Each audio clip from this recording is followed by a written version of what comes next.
deal. It has thoroughly, completely confused everybody at Illinois. All right. I've noticed. All right. That doesn't mean they're not respectful of it. That's not, but they're confused by it. So let's alleviate the confusion. Okay. The Winnipeg Jets began having everyone wear white to their playoff games back in the late 80s into the 90s. Now, this is the Winnipeg Jets that are currently the Utah Hockey Club. Or the hockey club or hockey team? Utah Hockey Team? Team, I think. Utah Hockey Team. Okay. The current iteration of the Winnipeg Jets used to be the Atlanta Thrashers, so they're out of this conversation. Okay. Well, evidently, I guess they trademarked it or copyrighted it or something. And even when they moved to Phoenix, to Glendale, and played as the Arizona Coyotes, the Phoenix Coyotes and the Arizona Coyotes, they maintained it. And now as the Utah Hockey Team, they've maintained it. So Penn State had to go to them and talk to them. So Penn State's allowed to do one, where it's referred to as the whiteout. And that's Washington this year. James called for whiteout energy, which is an end run. Okay? But accurate. So that's what it's about, okay? And anybody who thinks there's anything nefarious about it, just ask questions. Don't make comments. Ask questions. You'd be amazed if you ask questions, you'll get answers. Okay. The 94 team is coming back. 30 years. I can't believe it. It's been that long. The offensive line, which had Bucky Greeley, played for the Carolina Panthers, Marco Rivera, between Green Bay and Dallas, Jeff Hardings, who between Detroit and Pittsburgh, wow. Hey, Goon, Keith Conlon, terrific offensive lineman. And Andre Johnson was the first-round pick of Washington. Yeah. Kyle Brady. It's interesting because Illinois is here, and we know, we'll get to the 94 game in a moment. But in that game, Illinois had an outstanding defensive end. I mean, not just good, outstanding. Simeon Rice. Yeah. And Joe Paterno thought so highly of Kyle Brady's blocking ability, they put him one-on-one with him. And most of the game, he beat him. Freddie Scott. Bobby Engram. A year later, would win the Biletnikoff Award. Right? Bobby Engram. Okay? Joe Jaravicius. Yeah. Okay? Brian Milne scored the game winner in the in that game, the Illinois game. Okay? John Whitman, who caught a touchdown pass, he scored a touchdown in the Rose Bowl. Scored a touchdown in the Rose Bowl. Stephen Pitts. Okay? That's your third tailback. Yeah. Stephen Pitts is your third tailback. Really? Amazing. Mike Archie. She was phenomenal. Kijana Carter. Yeah. Kerry Collins.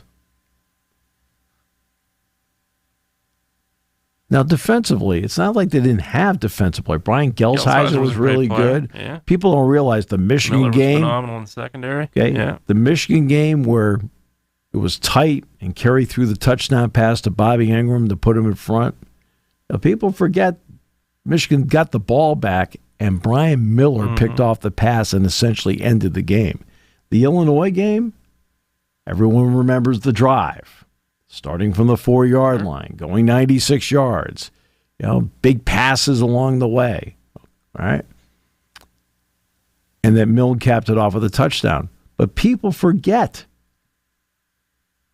that Illinois got the ball back, and Kim Herring, who was an outstanding defensive player, he had a nice pro career, everything. Absolutely. Picked off the pass in the end zone and ended the game. Right?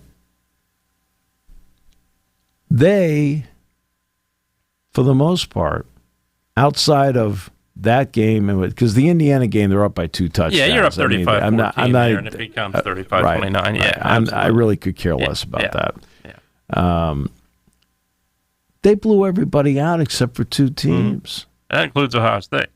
Blew them out in homecoming. 63 to 14. It was 35-0 at halftime. That game. It wasn't exactly a group of pikers. No. They beat USC. They are up 35 to nothing Yeah, they scored on 35 USC. Nothing. Yep. Scored 14 within a span of 2 minutes of the first quarter. Okay. Iowa. Yeah, 61-21. Right. They were up 35-0 on them. Yeah.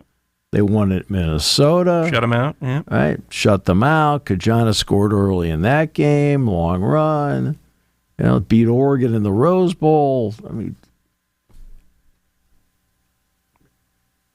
Nebraska fans can puff their chests out because they were awarded the national championship, and nobody can ever take that away from them. Right. Nobody. All right. And they were an outstanding team, by the way. Yeah, and they had their share of adversity, no question. Right. Yeah, Tommy Frazier out for half the year. Yeah. Penn State would have beaten them by 2 touchdowns. I think so, too. Yeah, I agree. Penn State would have beaten them by 2 touchdowns. I don't think Nebraska could have scored enough points. That's right. Yeah. Exactly. Absolutely. But that's just an opinion. And again, let's give Nebraska its just due. Yeah. The New York Times did say that Penn State was the national champion. I have always been a firm believer. Everybody talking about Pitt's got 11 and look at it. Hey, you know what? Everybody does this. Yeah. Everybody. Okay? Whomever said, and you can put a note under each team as to who gave it to them. It may not be the AP, it may not be the UPI, it may not be the USA Today coaches poll, which the UPI transitioned into, whatever. Okay? There are 2 consensus national champions at Penn State, 82 and 86. There are 5 other teams that received national championship recognition from somebody. And those 5 should be recognized. Now they're up on the board. Yeah. In the stadium.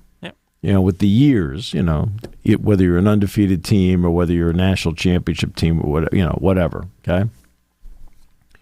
But 1911, 1912, people don't realize 1969, there were several groups that recognized Penn State as the national champion. Okay, I know Penn State lost twice, but there's some groups in 1981 and 1994 were all in their own way, shape, or form recognized as a national champion.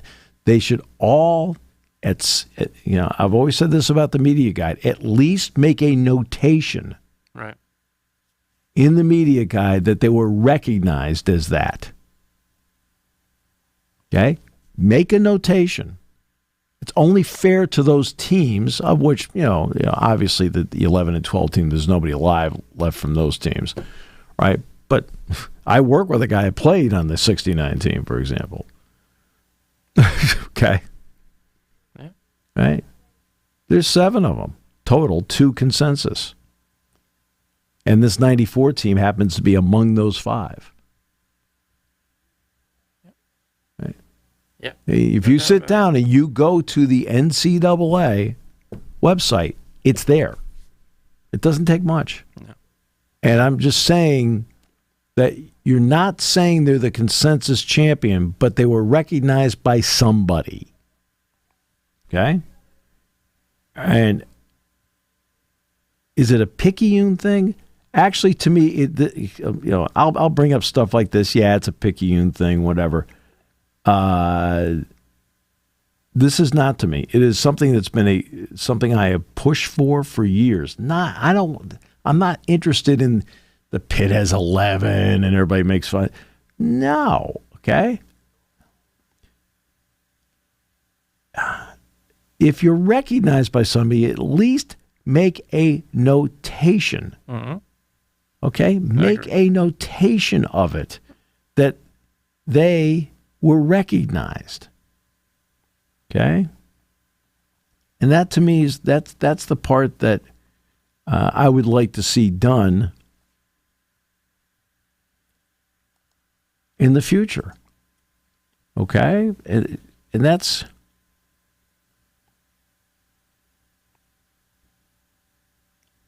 And the 69 team had the famous quote, without question. Yeah, Richard Nixon wanted to bring Penn State to the White House. Joe told him to get lost in a censored way. Yeah. Yeah. Yep. Yeah.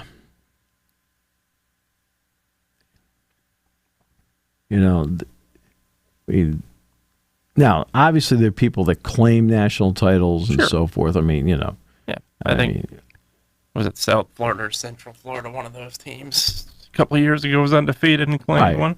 Right. Yeah. UCF, they're under the claim category. I knew it was one of those two.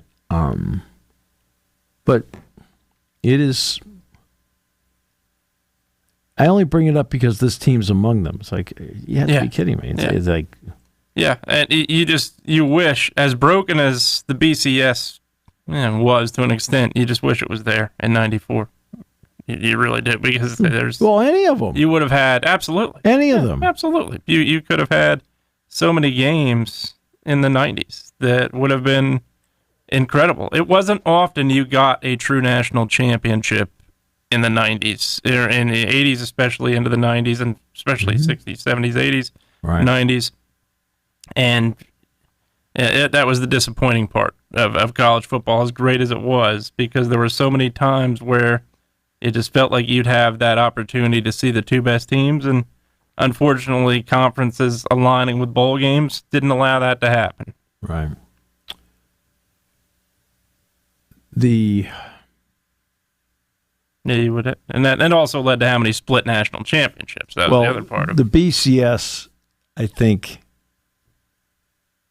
derived from the Penn State-Nebraska situation, because they couldn't play each other, because Penn State, which had been independent all these years, could have gone out and could have and played in the Orange Bowl against them if they had been independent.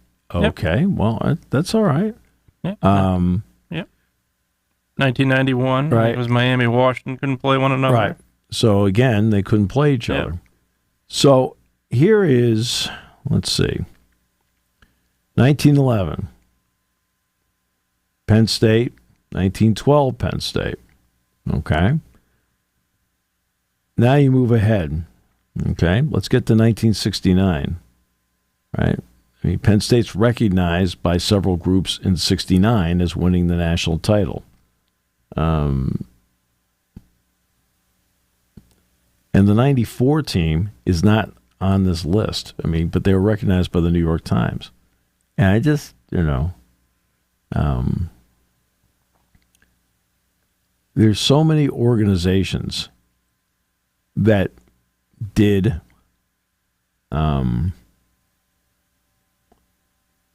their national championship, however they derived it. I have no idea.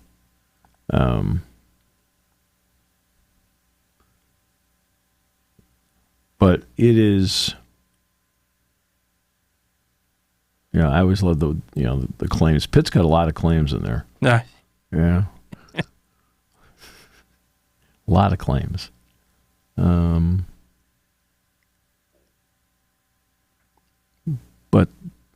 a lot of those teams didn't weren't quite national championship caliber either. Probably not. No. College football national champions in seasons 155 years. That's a big number. Yeah.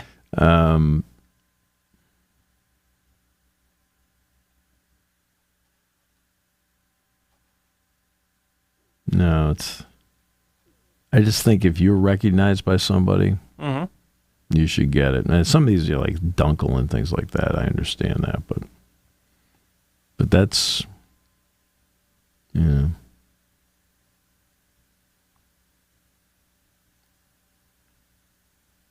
I mean, they should be recognized as that.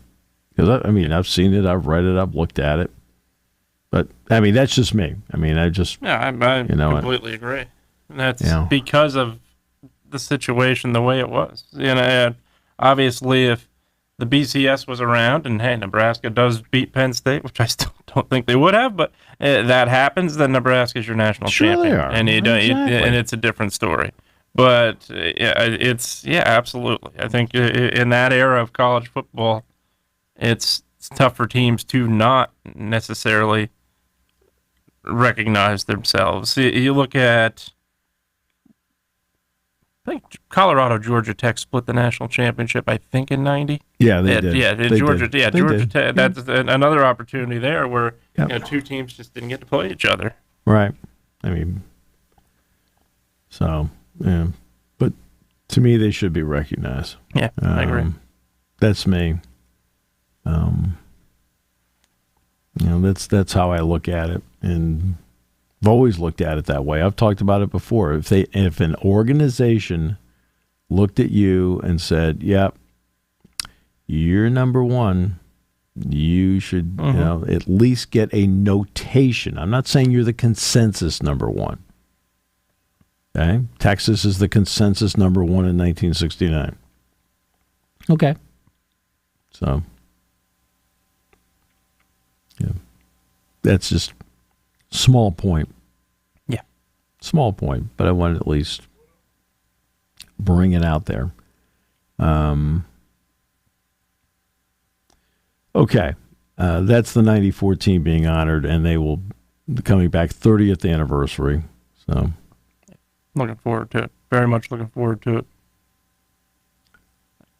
A lot of people are excited about that, and should be. Yeah, absolutely. Absolutely should be. That's a team that, I think generations come together sometimes on one team. And I think that's one where I think a lot of generations came together. Obviously, my father no longer with us, but that was one where, no doubt about it, we came together. Absolutely. Right. And he was around for the 60s and 70s teams. Okay, so Penn State, 1911 NCF. Okay. 1912, Penn State NCF. Okay. Now you go up to 1969. I found it here. Penn State was recognized by Matthews and Fact. Okay. Now you move ahead to 1981. Penn State was recognized by NCF. And in 1994, Penn State was by Dunkel, Fact, NCF, and the New York Times. 4 different organizations.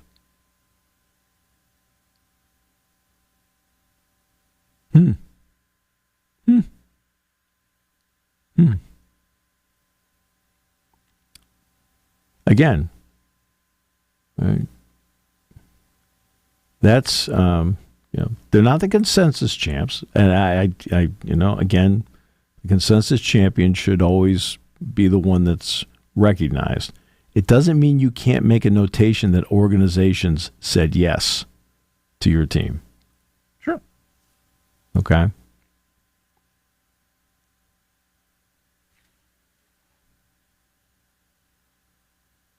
That's just me. So, let me see the 69 thing again. Oh, wait. Because Steve Smear's coming back this weekend, too, by the way. Yeah, two organizations. That's right. There we go. Cool. And remember, some of these national championships, like the UPI National Championship back in the day, it was before they played a bowl game. Like Michigan State, like that Titanic Michigan State Notre Dame game. Notre Dame, A, didn't play in a bowl game. Yeah. B, Michigan State went to the Rose Bowl, lost. Yeah. Yep. I think it was UCLA beat them. I'm like, really? Okay, sure, great year. So things were really different back then. No doubt. Yeah. Really different. Yep, no doubt about it. So, yeah. Okay. Illinois. Illinois is a team that has done a brilliant job of playing the way Brett Bielema likes to play. I don't mean ground and pound. I mean, no. It's okay. But I'm talking about the ability to play the game as mistake-free as possible and get to the fourth quarter and give themselves a chance to win. He did that at Wisconsin, obviously with a terrific ground game, but did that at Wisconsin. He was starting to get there, but couldn't quite get over the hump at Arkansas with it. The depth of competition, also the ability to try and recruit that way.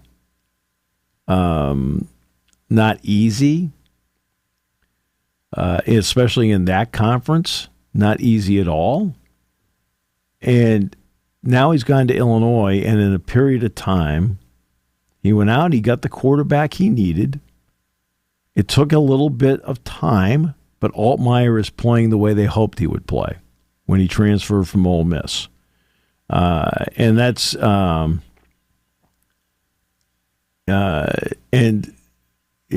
last year the Penn State game was a disaster for him. Sure. He threw 4 interceptions. Okay. He also fumbled once.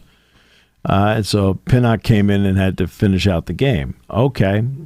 But this year, 10 touchdowns, no interceptions. Now, he did fumble last week against Nebraska, which at the time seemed like a big moment in the game. And he overcame that and played very well.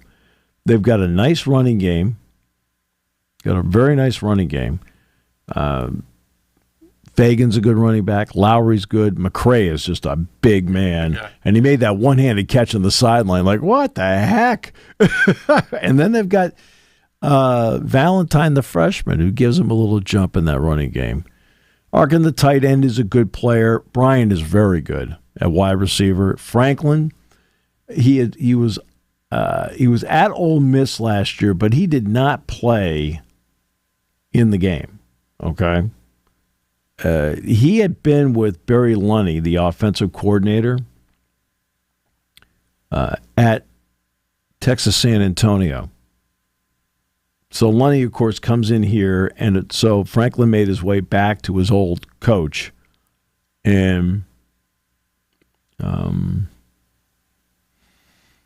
he's helped. He's balanced him out, gives him size and speed on the outside to go with the size and speed that Bryant has. And Dixon is a good possession guy for them, 17. Offensive line's been good. Their defensive line has been good. The guys on the defensive line that I look at for them, and I say, okay, pretty good. Seth Coleman I like. Number 9. Gabe Ackus, 17. I like him a lot. And in that secondary, 14, Xavier Scott, to me, can be an exceptional player. 10, Miles Scott, very good. And then Torrey Cox, who played against Penn State last year at Illinois, and the year before played against Penn State at Ohio University. He's the guy that made the interception in the end zone that took a touchdown off the board for Nebraska. It was originally ruled a touchdown. He just wrestled the ball away. He is not what you would say big in stature. That's why teams feel they can go at him. And that's why many thought at Illinois he might not be the starter. But he keeps doing things in games and in practice that tells whomever's trying to challenge him for the job that he's the starter. And their kicking game is good. You know, Robertson, the punter, not bad. Yep. Beatty's a good punt returner. Yep. You know, Wilcher on kickoff returns. Place kicker's been good. I mean, they have 2 place kickers. One's hit a 59-yarder, the only attempt he's had. The other one's hit a 50-yarder. So they have some scoring range. They've been good. But you look at their 2 key games, which have been Kansas and Nebraska. Each time, it was Illinois that made the fewest mistakes, fewer penalties, winning giveaway. I'm trying to think. I don't know if they won giveaway takeaway last week or not. I don't think they did because they had a couple turnovers. I will say this, Nebraska, to its credit, in the history of overtime games in college football, that is the single worst overtime I've ever seen any team in my lifetime play. Jeez, yeah, you don't want to have a 3rd and 42 anytime soon. Man, but I'm okay. Remember, Illinois scored on 2 plays. Yeah. Fagan gets the ball down to the 5-yard line, 20-yard run, and then they put Brian at fullback, slip him out, throw him a touchdown pass. Like, they break the huddle. I'm watching on TV going, ball's going to Brian. I didn't know if it was going to be left or right. I assumed right only because Altmaier's a right-handed quarterback. I'm like, well, they're going to slip him out. They slipped him out, and nobody from Nebraska went with him. So now Nebraska gets the ball. And you're right, 3rd and 42. Now, Illinois got away with something in the game. I mean, because Coleman did, when the guy was out of bounds, did hit the guy. I mean, he didn't belt him, but he hit him. He did not belt him, but he hit him. And I was surprised they didn't throw a flag on that, which would have kept it going. The other one is, okay, that wasn't called. If this were the 70s or the 80s, Xavier Scott might not be playing in tonight's game or tomorrow night's game. Why? Because after Nebraska, and again, making mistakes, 39-yard field goal. This is the backup kicker, by the way. Nebraska had a couple of problems in this game. The backup kicker hooks 39-yarder wide left. Now, they hit that. There is no overtime. There's no overtime in this game. Right. Nebraska wins it. And Scott's yapping. Do you think Jack Lambert would have let him get away with that? Oh. No. No. Okay? And here we talk about the 3rd and 42. Here's the other part. Nebraska was playing with its backup left tackle, left guard in the 4th quarter and in overtime, and it did make a difference in the game. It did make a difference. But who made the mistakes? Who had the 9 penalties for 89 yards? Nebraska. So in both the Kansas games and in the Nebraska game, in both those games, the Kansas game and the Nebraska game, Illinois is the team that in a lot of ways outlasted each, and they outlasted each because they played a patient game. They played a ball control game. Even their pass game was ball control. They're always, okay, this is a team that so far has been rarely behind the sticks. It's usually 2nd and 6, 3rd and 2, right? Doing what they need to do. And not hurting themselves with penalties, while the opponent has been getting penalties. That's been taking points off the board. You're talking about 3, I think they had 3 penalties for 20 yards against Nebraska, while Nebraska had 9 penalties for 89. So that's who they are. They have done to this point everything that I think Brett Bielema could hope they could do in terms of how they have played. They have played good, solid, smart football to this point. Good, solid, smart football with a quarterback that has taken great care of the ball. Great care of the ball. And I think that's made a big difference. It's made a big difference for them to this point. Just been smart. Yeah, I thought you look at last year. And they took away Nebraska's running game, by the way. Yeah, that's it. Yeah, absolutely. Took away the running game. I think defensively, they don't have a lot of sacks to account for. They do get to the quarterback, though. Mm-hmm. Their team on defense is going to I think they play well enough to win you a game, and now having that quarterback that takes care of the ball, it's a big difference. Because I thought last year you saw more of the same aside from that.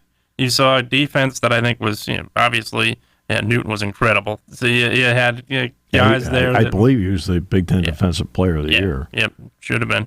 And that defense was incredible, well enough to win you games, but Altmaier wasn't taking care of the ball. And now you're seeing a much different quarterback that is definitely managing the game well, taking care of the ball, and as winning the season games. went, he started taking better care of it. Yeah. But I think that's been the big difference because the running game's been there. So I think this is a team definitely that is.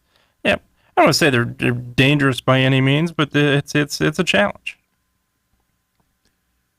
They played Kansas. Kansas had more first downs than Illinois. Kansas had more yards, 327 to 271. Kansas did not kill itself with penalties. They had 2 for 25. Illinois had 2 for 20. But in the end, Illinois had the ball 11 minutes and 4 seconds in the fourth quarter of that game. 11:04. They have been when they have gotten to the fourth quarter, they've handled the ball. And that's been impressive. They wore them down. Kansas couldn't stop them, and then Kansas offensively only had the ball 4 minutes in the quarter. After Kansas had the ball, by the way, 9.5 minutes in the third quarter. But they did a good job in that game. They did a good job on Daniels, Jalen Daniels. He threw for 141. And it's not like Devin Neal didn't run for 100. He did. He ran for 101. It was one of those games when it was over. I was like, okay, they won the game. All right, well, it kind of felt like there's some things about that game where I felt like Kansas lost. Mm-hmm. Yeah, I agree. And again, Illinois made the fewer mistakes in that game. Now you get to the Nebraska game. Okay, the Nebraska game. Right. Illinois, to its credit, down in this game, come back, get the tie, the big missed field goal. But again, what's the crusher? The crusher is the penalties. Right? When you're sitting there and looking at the penalties in this game, that's where Illinois gets the big advantage because Nebraska kept derailing itself with penalties. You all right there? Yes, sir. Okay, I'm a little worried about you. But in the third quarter, who had the ball 10 minutes and 45 seconds? Illinois did. Mm-hmm. And they were 7 of 13 in third downs in this game. And that's a big part of all of this. And you've got 8 penalties for 89 yards, and the other team is, 3 for 20? Sorry, you're going to win those games when you do things like that. Let me just see here. It's not the best box score in the face of the earth. I thought in this game, where they got their turnovers. Like I said, it's not America's best box score here. They tell you how many fair catches you have. That really doesn't matter. Fair catches, they don't give you the turnovers. All right. Good Lord. Well, Illinois had 1 interception. I know that. I also know Altmaier fumbled. Yeah. Turnovers? No, don't want to do that. Yeah, Altmaier, 4 touchdowns, no interceptions. Very impressive. Raiola, though, had 3 touchdowns, 1 pick. Well, I guess we have to go to defensive stats here. Defensive stats. Yeah, the turnovers must have been even in the game. No. Actually, Illinois fumbled twice. Nebraska recovered 2, so actually Nebraska was a +1 giveaway takeaway in the game. And, of course, the 1 interception was the Torrey Cox pick. But again, they get into quarters where suddenly they've got the ball over 10 minutes. Look. Yeah. They're a well-coached team. They've done a great job with them. Altmaier is accurate. Yep. He's accurate. Like how he throws the ball. He's not a big takeoff and run guy, but he can run. Yep. He can. There's no doubt about that. He can. And, and with them, you got to get up a couple scores on them. Yeah. You have to get up a couple scores because, look, and when you've won every game, you're confident. Right?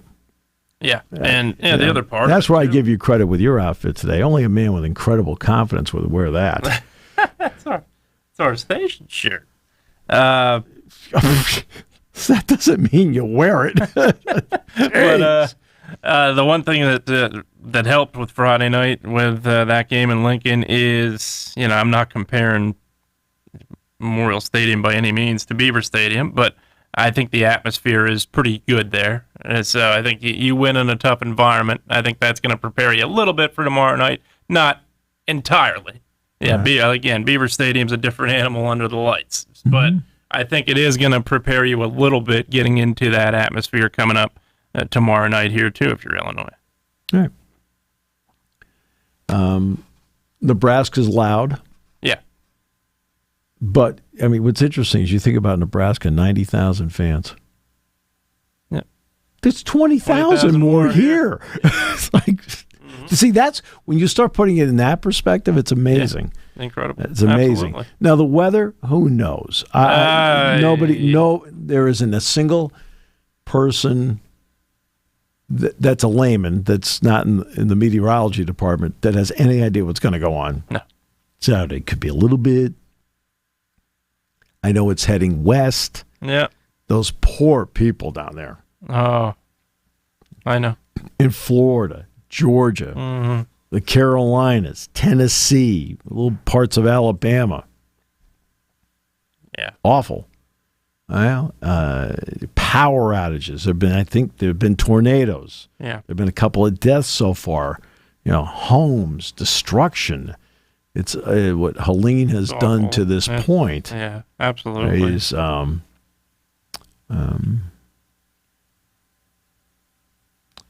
so it's no. So I don't know what's going to happen here. It's an odd storm in that 9.5 out of 10 come in like this and then start flying their way up the coast, which means we get something. Yeah. This one's going inland. It's making a left turn. It's going northwest. I can't tell you what it's going to be like. All I know is that it rained here this week, and Penn State practiced in the rain. I don't mean went inside and then once in a while went out. No, fully practiced in the rain. Yep, fully practiced in the rain, the whole thing. The only time people went inside this week is when the defense once in a while went inside because they wanted to do the noise drill inside. Yeah, James Franklin always says team effort. I got to give credit to the Blue Band. They were out there in the rain as well. 125th year. This is 125 years for the Penn State Marching Blue Band. Yeah. Congratulations to the entire organization for putting together an awesome tradition of excellence. Yeah, absolutely. Yeah.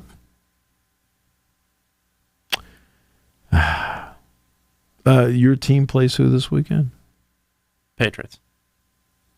Well, if you don't win that one, there should be mass firings. If they don't win these next two, I think they're in trouble. Patriots and Cardinals. I think those are two games where they lose those games. That schedule does not get easier. That's I think going to be the interesting part. They'll be the centerpiece of many talk radio stations nationally if they lose those games. You actually listen to those? No. Then what do you care? Yeah. Nope. What? I'm just asking. No. Then what do you care? Definitely don't. No, I don't. As somebody who's about to go on Sirius XM in 45 minutes. Well, Horowitz asked me to be on. Hey, Horowitz is a great guy. So if Jason asked me to go on, I was like, okay, we're in. I'll do it. So, yeah.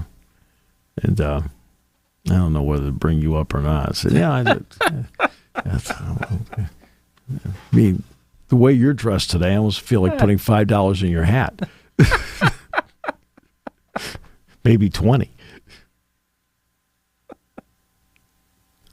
You wake up today, you thought this was a good look? I think it was a good day to He's wearing shorts, everybody, to go with wearing this. shorts, but wearing the right, and not only is he's not wearing dress shorts that would be acceptable at a country club. No, I won't be wearing those shorts to the broadcast later on tonight. I promise you that. Everybody out there, give me a B. Give me a U. Give me an M. What does that spell? Bum. What are you doing? What are you doing?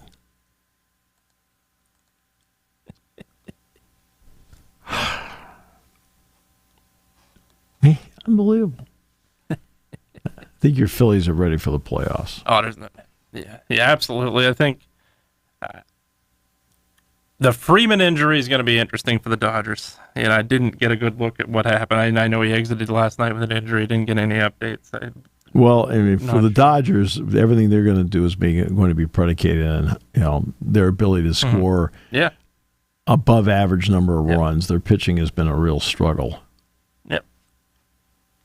Yeah. And to me, if you're the Phillies, there's a couple teams you don't want to draw. I think, and that's one of them would have been the Mets. I think there's that's one team obviously knows you well. I think that was the Phillies' advantage for many years against the Braves. Knew them well, went in there and beat them when they shouldn't have. Yeah. So that's going to be, I think, an interesting thing about the playoffs. But yeah, it feels like on the outside looking in, it's the Phillies and Dodgers on a collision course. But anytime it feels like something's going to happen, I'd say more than 50% of the time in the world of sports, it does not. So. But yeah, I think they are definitely ready to go. They've gotten a lot of slumps out of the way. I think they've figured out things along the way with those slumps. So absolutely, I think they are definitely playoff tested, ready to go. Yeah. By the way, you see those great in-game interview. We're going to talk to Juan Soto. You know how that comes about, don't you? Well, some of them are contractually obligated. They have to do it. No. Talking about coaches, they're just players. No, players. players. You're talking about the mic where they have mic up the guy. Yeah. You know how that comes about, don't you? No, not entirely. I'm not surprised for a guy who obviously didn't spend any money on clothes. That's right. Those players get $10,000 for doing it. For doing that? It is mandated in the CBA. Right? In the postseason. I could almost never let them do it. In the postseason. In the field. In the postseason, it's $15,000. They're getting paid to do that. That is not out of the goodness of their heart. No. Well, I figured as much. You wouldn't do it if it was. You figured as much. You had no idea what I was talking about. Well, in terms of not out of the goodness of their heart, I wouldn't be doing it. For goodness sakes, I hope they take the $10,000 and maybe send it to you for some wardrobe. That's right. But no, yeah, I absolutely wouldn't do it if it was required. Your focus is obviously, in the playoffs especially, you drop the ball, that's a costly error that could cost you the game. Yeah. Yeah, I would not do it unless I'm being told to do it. There's no way. I mean, that's what it is. That's the number. Yeah. Yeah. Jeez. And so,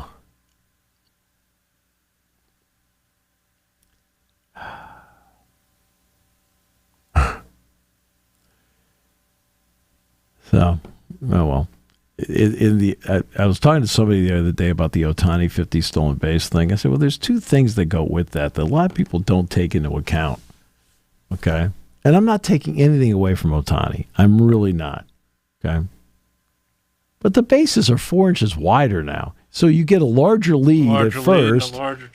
And you're also getting the distance is shorter. And if you're wearing an oven mitt, okay? That's another 2 inches. And you don't think that thing fits snug around the guy's hand, do you? No. No. Come on.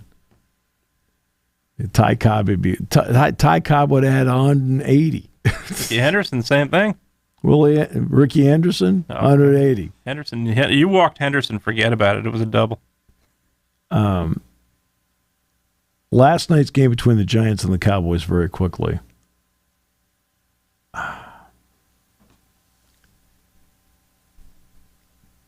the number of penalties was just nauseating.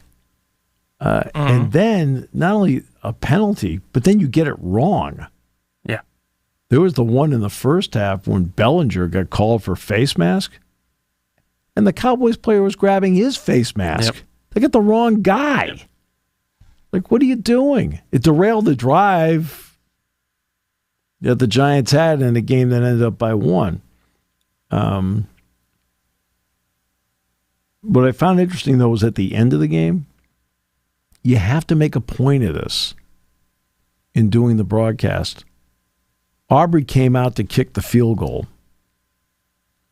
And what was the final score last night? 20 to 15. 20 to 15. It should have been pointed out that if he had missed it, the Giants would have had the ball from where he kicked it from. Yeah. Okay? Yep. It's a long field goal. It should have been pointed out. I'm thinking, because he'd hit everything, and kickers have been hitting everything. Right. So the assumption was made that he was going to make it. And I'm thinking to myself, at least tell us they're going to get the ball there if he misses it. Because it's a gigantic difference in field position. Yep. And you're down 5. So you still had for you, a one possession, no matter what. If he makes it, you're still down 1 possession, but you're going to have to go 70 yards, or if there's a knucklehead out there who thinks they're going to return it, eat up clock, and like get tackled at the 20. Knuckleheads this year already. I mean, you sit back and go. Too many. No, but I sit back and I say to myself, who's thinking? Yeah, they're not. What are you thinking? I can take it all the way. Actually, you can't. Yeah. Okay? Look, time, score, situation. Okay? If you can't handle time, score, and situation, that equals one thing. You're a dope. Yep. Agreed.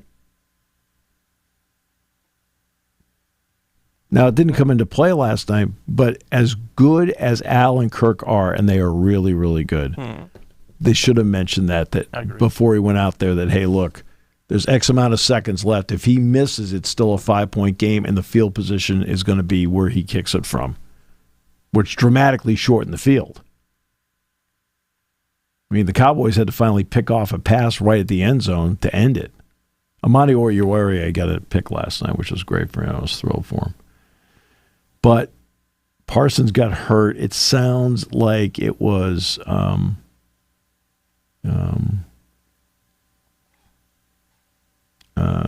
that everything was negative. So, well, that wraps this up. I apologize to the audience. It's just,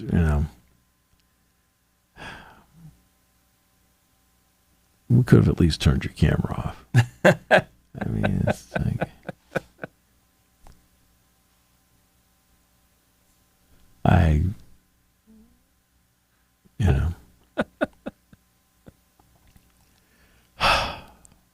God.